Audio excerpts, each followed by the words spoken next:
จากเคยเหงาจากอ้างว้างมันจางหายลงไปทุกอย่างจากไม่คิดว่าจะมีใครแต่ว่าฟ้าก็ส่งเธอมาสิ่งเลวร้ายจากความตายตื่นลืมตามาเจอโลกใหม่จากมืดนี้ไม่มีใครกลับมีแสงสว่างคือเธอไม่รู้ว่าโชคชะตาต้องการอะไรให้รักเธอเกินถอนใจสุดท้ายต้องคิดให้เธอต้องจากฉันไปจากวันนี้ได้ยินแต่เสียงของหัวใจตัวเองมันเรียกร้องเรียกหาเพียงเธอ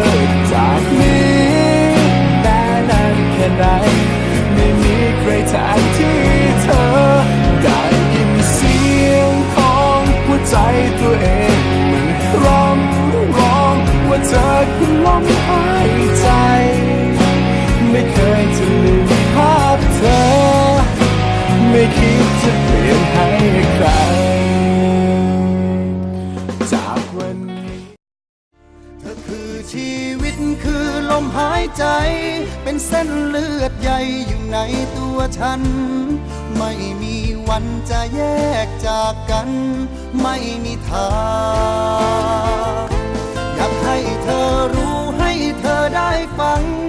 ทำเพื่อเธอนี่ได้ทุกอย่างแม้เอาชีวิตแลกด้วยก็ตามฉันก็ยอมเกิดมาเพื่อจะรักเธอคนเดียวอยู่อย่างนี้